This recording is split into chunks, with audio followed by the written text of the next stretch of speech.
What is going on, guys? Welcome back. Commentary 41 with my sponsor, Steel Supplements. Link and discount code down in the description. You also know I'm a Weeble Preferred. It's their best promotion in the pen comment. All you need to do, click the link, open account. They're going to give you free fractional shares. You're taking a look at Access Football 2024, going through a season mode with this game. I've often said, and I will show you, a lot of depth to this game. You're taking a look at how I have my practices set up. Not a lot for passing in the beginning. We're going to have to work on a quarterback, but wanted to go through free agency here, initially see who's available, and really showcase this game as far as a franchise-only experience. They have made some pretty big strides in gameplay this year, but I don't believe it's enough where if you wanted to go and actually play the game, you would find it enjoyable enough yet, but they're getting there. So going through here and picking up some of the better free agents, some of the things that this game does that are a little bit different is, number one, the ratings are all done alphabetically.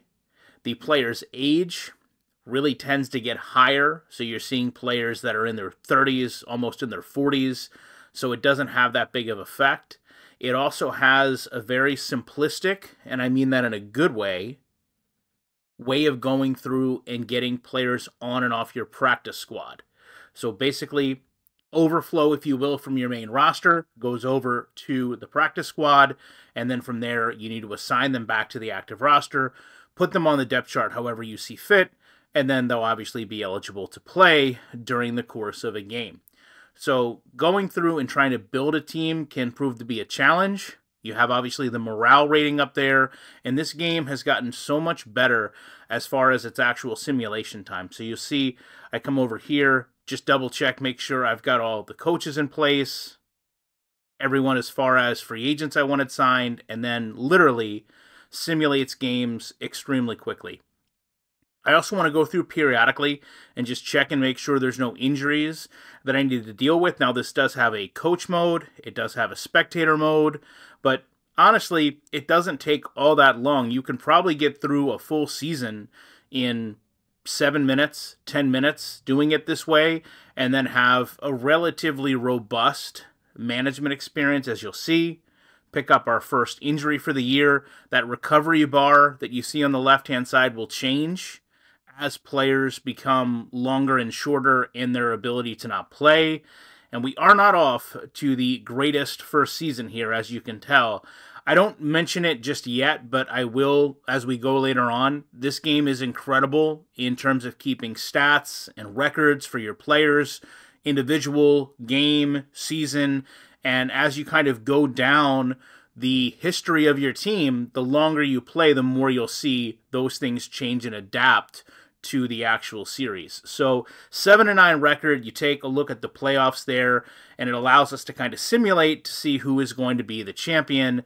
And you can see the Kansas City Wranglers won the initial championship. There is no one retiring, be it coach or player. We have no vacancies in coaching, so we're pretty much set there. And it's now going to ask us to go through and assign contracts. Now, players with this red dot are going to be the ones that we need to either offer or essentially look to replace. What I like to do with this is kind of make a judgment with player age, draft expectation, as well as the players at that position to determine whether I want to keep the players here. And to be honest, when you have these ratings this way, it makes it a little easier to determine which players you want to keep and which players you're going to replace. Obviously, you get to the line here, I've got a lot of openings, so I need to focus on at least signing the better players at a younger age, but also trying to maintain some semblance of salary structure. You kind of get an expectation of what they'll do. A lot of times you will have contracts that require a little bit of negotiation, maybe not as much as I'd like, but I will say players that decline agreements are more apt to continue decline agreements. So there's almost kind of a morale built into the player, and there also are some badges your coaches can get that work towards the effectiveness of negotiating with players. We'll probably get to badges, I would think, relatively shortly. You can see here going through linebackers have kind of got an embarrassment of mediocre riches when it comes to linebackers, but it is critical to build a least competent top 3 to top 4, depending on how you're going to run your defense. And here you see an example of offer rejections when it comes to contracts, where a player just eventually gets to the point they're not going to deal with you. So probably didn't do enough in terms of maybe years or additional money, but all of these players, along with the rest of the league's players, will go out into free agency. You kind of get the opportunity to have one final overlook of who you're releasing there before you let everyone go, and then obviously advance to free agency. Free agency, I found, can be hit or miss. Couple different opportunities that you get to deal with free agency. First of which now is once players have all been cut from teams on expiring contracts, you also have an ability after the draft to go back into free agency once teams have made cuts to players after they've drafted replacements. And I've often found that pickings are kind of slim as far as good players in this portion of free agency, which would probably be realistic if you think about it. A lot of times, if a team isn't going to tender a player, there's a reason for that, and then more than likely, you're not going to have all that much interest. So you can see here there's some competing offers. We ultimately don't get the player, but really the cream of the crop, if you will, in my opinion, exists after the draft when teams have drafted replacements or teams are going to promote from within. It leaves players that are, I guess, more a victim of circumstance than actually a victim of not being signed. You still, though, can build a capable team. I just don't know that you're going to build the strongest team out of this level of free agency. But as you've seen, it is a good opportunity to go and pick up some complementary pieces, particularly in this situation where I'm just looking to sign, 3 or 4 year contracts for the most part, to get some stopgaps, if you will, to get to the point where I can kind of draft talent myself or bring in other players from trades or free agency that are going to meet the team's needs, because right now after that first season, obviously that's just not going to be where we need to go. So a lot of kind of interactions of looking through the different overalls as far as speed, as far as strength. You kind of have to make a determination because you don't have 80, 90, 99 speed. You kind of have to make a determination of what's important to you in positions. And when you go back and you talk about the practices, what you're building these players into. So although it's very Madden-esque, a lot of the times I like to look at a player's speed and know that on the back side of it, my coaches can kind of develop a player, but you really can't coach speed. You can to an extent, but I'd rather start with a player that is fast. As far as the draft is concerned, it actually goes through a pretty good draft board. I didn't scout for the first couple seasons just to get a more, I guess, easy flow to things and not overwhelm myself. But you can see they have a pretty good idea of who you can use to replace in the draft versus the current team that you have. And you can also go, obviously, freelance if you want, pick out the players that you feel will best suit your needs. But I found more often than not, there's a lot of data here, and it's usually best, unless something is jumping out at you and you feel like, hey, I've got to take the best player available, it is a pretty good resource to go back and say, okay, this is the best available player versus the current starter that I have, and making sure I go out and get someone that's going to meet that requirement. If not, I'm just kind of getting to the point where we were before, kind of stockpiling average players, which is not what you want to do. I would also offer that the draft here goes relatively quickly as far as drafts can be concerned, and you can easily kind of go back and forth between the screens, which is convenient when you're dealing with players who all have generic names that you might not be familiar with. So one of the difficulties that you'll find, or the challenges you'll find in the course of this game, is unlike an NCAA game, unlike a Madden game, it's completely fictional league. I don't know a lot about Elroy Garza. I'm just expecting that he's going to meet the requirement I have for the position that I need. So you'll often find as well, although this is a very kind of middle-of-the-road draft pick class, you'll find that a lot of the times you're not going to know the names, you're just going to be looking at numbers, and it makes it a little easier, in my opinion, to not have kind of that connection you would to a player. So when you go through and you look at these players, it's literally just faces and names.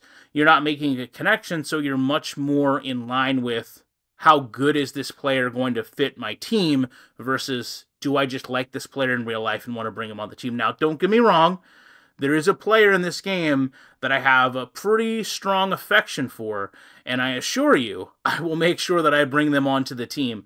But you also do have draft classes that are very, very specific. Sometimes you'll get draft classes that are strong in quarterbacks, strong in wide receivers, and I found that it's really imperative when those happen to take advantage of them and then just try to make the most out of a draft like that, where there's really no one that was solidifying themselves as the best position or the best player, even though we had a relatively decent draft class. Now, at this point, I also know you can kind of make considerations of, do you want to pay these players based on where they are? And this is something that in all football games, it really kind of took me a while to get used to.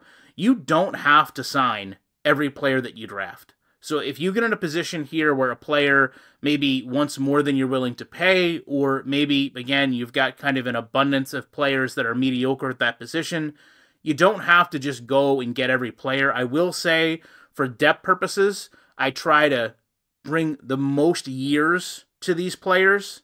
That way I can kind of guarantee I have cheap options as players expire. I'll kind of alternate and do that every 2 or 3 years, so I'm not so overburdened with 1 year I just have no players at a position. And then obviously, like I said, we can go through here, dump out the better players of our practice squad, and move them into our active roster. We still have one position that we need to fill.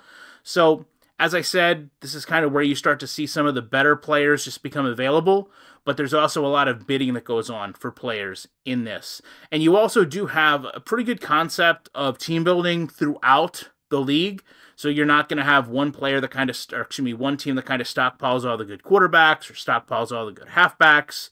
But it is imperative that you kind of go through and take a look at least for me, trying to build a franchise back up. I like to start with, obviously, younger players, so I'm trying to find a young quarterback to build around. Just doesn't look like there's any options this year, so it's kind of just falling back to taking the best younger player available. We're going to try to get a hold of Harris Bradley here, who's an offensive lineman, because as a Colts fan, I'm fully aware the offensive line is at the utmost of importance.